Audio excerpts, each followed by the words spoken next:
ژنرال باز محمد کوفی از چهره‌های سرشناس سیاسی افغانستان به شمار می‌روند که فعلا در شهر دوشنبه زندگی می‌کنند.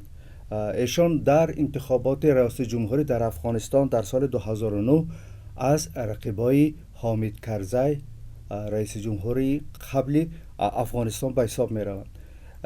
ما جناب باز محمد کوفی را به استودیوی تاجیکستان تایمز اینجا دعوت کردیم و میخواستیم در مورد انتخابات قریب الوقوع ریاست جمهوری در افغانستان که قرار است در 26 سپتامبر سال جاری برگزار شود اینجا دعوت کردیم. نظر ایشان را درباره وضع امنیتی در افغانستان و شرایط برای برگزاری یک انتخابات آزاد شفاف در افغانستان میخواستیم صحبت کنیم.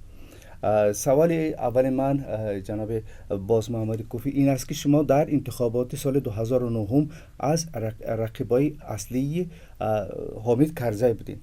لطفا میگفتین که وضع امنیتی و وضع اجتماعی در افغانستان در مقایسه با انتخابات سال 2009 و انتخابات فعلی چه تفاوت دارد؟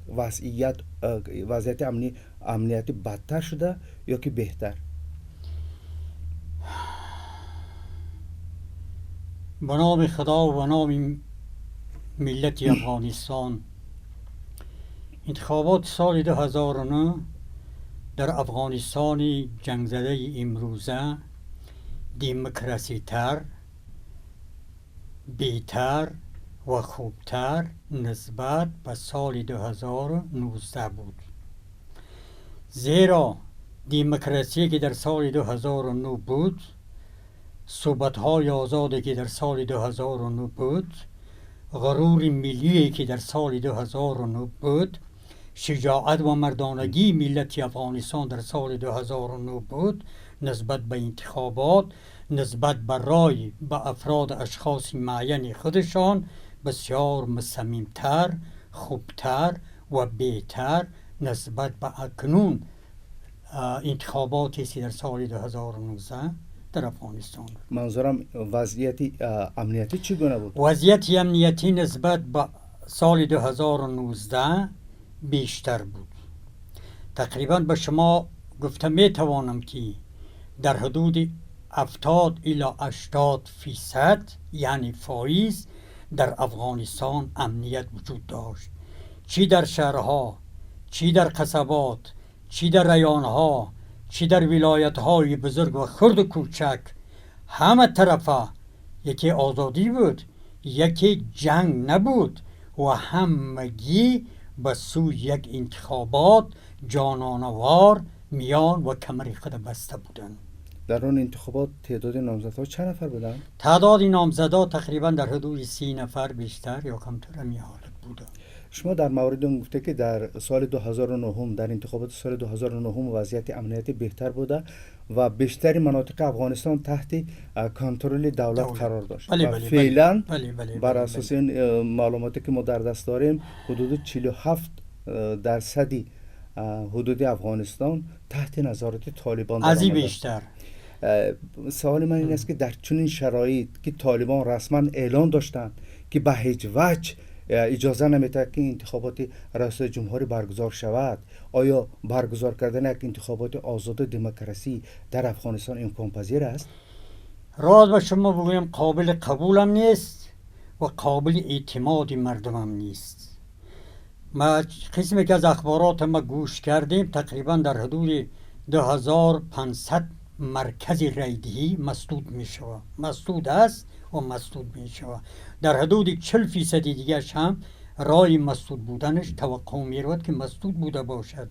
در شرایط در هم افغانستان، در اکثر نقاط افغانستان فعلا جنگ شدیداً جریان دارد، به شمول انفجارات مرکز کابل، به شمول انفجارات مراکز عمده در ولایت‌های بزرگ، چی در جلال آباد، چی در مزار شریف، چی در هرات و سایر ولایت‌ها فعلا وضعیت بی نهایت وخیم است. هیچ توقعی نمی رود که یک انتخابات آزاد و دموکراتیک که آرزوی انسان امروزه افغانستان باشه، به خاطر اینکه 40 سال جنگ در افغانستان است، مردم درد و علم بیشتر کشیدن. فرار مردم، فرار سرمایه، فرار جوانا از افغانستان آغاز در امی جریانی که اشرف غنی به حیث رئیس جمهور افغانستان است آغاز گردیده است. یک بحران بسیار عظیم است که فعلا هیچ کس اعتماد به هیچ کس کرده نمیتواند.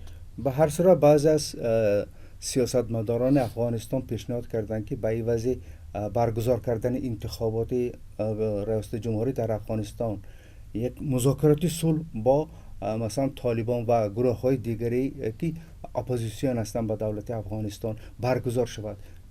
نظر شما چی است؟ این بسیار بهتره از انتخابی که یک بحران جنگی اگر وجود داشته باشد، انتخاباتی که در به سوی یک تقلب بسیار بزرگ روان است. در قدم اول دنیا همگی میگوید که باید در قدم اول صلح شود و بعدا انتخابات ریاست جمهوری شود. مردم افغانستان آرزویش در امی است که در یک شرایط جنگی بسیار وسیع همه جانبه، ترور، اختناق، اختطاف کودکان، اختطاف سرمایه‌دارها، اختطاف علما و روحانیون، سران اعضا عذاب‌های گوناگون و ملیت‌های گوناگون اختطافشان آغاز است. هیچ شب یک 10 نفر یا 20 نفر یا 30 نفر اختطاف نمی شود در بدل پول. هیچ شب روزی در حدود کمی یک 5000 الی 10,000 از افغانستان برای جنگی که فعلا جریان دارد فرار میکند و مردم سر طالب باوری ندارد، سر مذاکره‌ای که در دولت قطر است باوری ندارد. اگر سیاست امریکا را ما توضیح اگر بدیم، این جنگ حساسی از لای متحده امریکای نارامی را به وجود آورده. ملت ما را، سرزمین ما را، خاک مقدس ما را در یک جنگ برادرکشی مشغول ساخته است که این بسیار یک بحرانی بزرگ است برای ملت افغانستان. به هر صورت طالبان بارها گفتند که با هیئت دولت افغانستان که دولت افغانستان را بازیچه دست امریکا میدانند، به هیچ وجه وارد مذاکره نخواهند شد. یعنی در شرایط فعلی مذاکرات صلح تنها بین طالبان و امریکا ادامه دارد. به نظر شما از همین کوچه سربسته که راه یگانش باید مذاکرات صلح باشه برای دستیابی به صلح و آرامش در کشور، از این کوچه سربسته چگونه باید که بیرون آمد؟ سیاست طوری است که مذاکره بین طالب از لای متحده امریکا هست. طالب میگه دست ای حکومتی که در فعلا در یک نقطه اساسی افغانستان است، این دست نشانده از لای متحده امریکا است. مذاکره پنهانی بین امریکا و طالبان است. ولی به شما بهتر معلوم است که وقتی مجاهد گذشت طالب به وجود آمد، وقتی طالب گذشت القاعده به وجود آمد، وقتی که القاعده گذشت سایر 21 گروه تروریستی در سطح جهان جمع شدگی در افغانستانند. بعدا داعش به وجود آمدگی. هدف در اینجا راز به شما بگویم، من حیث یک انسانی که من درد افغانستان میکشم، مذاکره طالب با امریکایی ها طوری است که یک صلح امریکا میخواهد بین طالب همین حکومت فعلی برا بندازد و بعدا تا امریکا سیاست دیگری دارد که و داعش پایش محکم کند که هر دیگه زیره داعش جمع تروریستان بین المللی هم جزای محکم به حکومت فعلی افغانستان بتین، هم به طالب بتین. طالب فعلا چند پارچه شدگی است. آنهایی که پارچه شدگی هستند از مذاکره با امریکا مخالفت می‌ورزند، امرای داعش به وجود آوردگی هستند. امرای داعش در سنگرهای خطرناک ترور و وحشت نسبت به ملت افغانستان جریان دارد. و گپ‌های دیگر از لحاظ سیاست بین المللی ما بگوییم دهنی ما بسته است، ما گفتن نمیتونیم. در پشتی پرده بسیاری گپ‌هایی هست. به هر صورت بعضی از مقامات دولت افغانستان اعلام داشتند که مثال آوردند که سال گذشته انتخابات پارلمانی در افغانستان برگزار شد و چرا امکان نداشته باشد که انتخابات ریاست جمهوری در افغانستان برگزار نشود؟ به هر صورت دلیلشون این است که شرایطی اگر کاملا هم نبود شرایطی هست که انتخابات ریاست جمهوری برگزار شود. شما ببینید که انتخابات پارلمانی تقریبا 6-7 ماه طول کشید. بعد از دوره انتخابات بی‌نظمی ها را در پارلمان افغانستان جهان دید. یک کس کارچه چاقو کشیدگی به سر دیگر توفلیش از پاک برآوردگی در سر دیگر میزد، دیگر چوب دسته گرفتگی، دیگر او فرموچر میز چوکی را که دولت هندوستان او پارلمان زیبایی را که دولت هندوستان برای ملت افغانستان ساخته بود، اکثرش در جریان همی پارلمانی نو کرسی ریاست همه را میده کردن، چوکی ها را او طرف انداختن، بین یکدیگر بسیار گپای زیر بالا گفتن و این هیچی ملت افغانستان فکر نمیکند که اقلا این انتخابات پارلمان یک انتخابات دموکراتیک بوده باشد. به خاطر یان که امال بسیار افراد اشخاصی که از عریضه شان دادستشان در زیر خیمه ها اموجا حتی از غذا خوردن همی باورزیدن که ما حقوق ما طلب شد در پارلمانی که فعلا به قدرت رسیده باید ما وکیل ما می بودیم و روی از این دلیل جهان فکر میکنه، افغان ها فکر میکنن، ما فکر میکنیم که انتخابات ریاست جمهوری در افغانستان اگر شود یک انتخاب تقلبی سرتاسری نسبت به همه انتخابات گذشته افغانستان است. یعنی منظور شما آن است که شما با برگزاری انتخابات و نتایج هیچ امیدی نداریم و خشبینم نیستیم.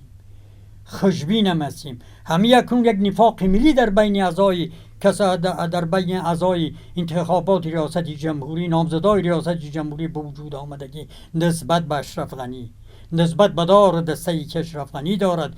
شما ببینین، یک مثال به شما میگویم، در جریان 4 ماه به این طرف 42,000 سرباز در افغانستان شهید شد. بیش از این کمترش فرار کرد، بیش از این از طرف طالبان زلوژنی گرفته شد.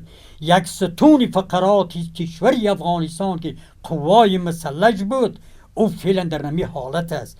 بعد چی فکر میکنیم که انتخابات ریاست جمهوری در افغانستان انتخابات حقیقی با فهم با ایده های ملت افغانستان بوده باشه؟ قطعا نیست. یک جان تشکر، زنده باشین. از شما هم تشکر.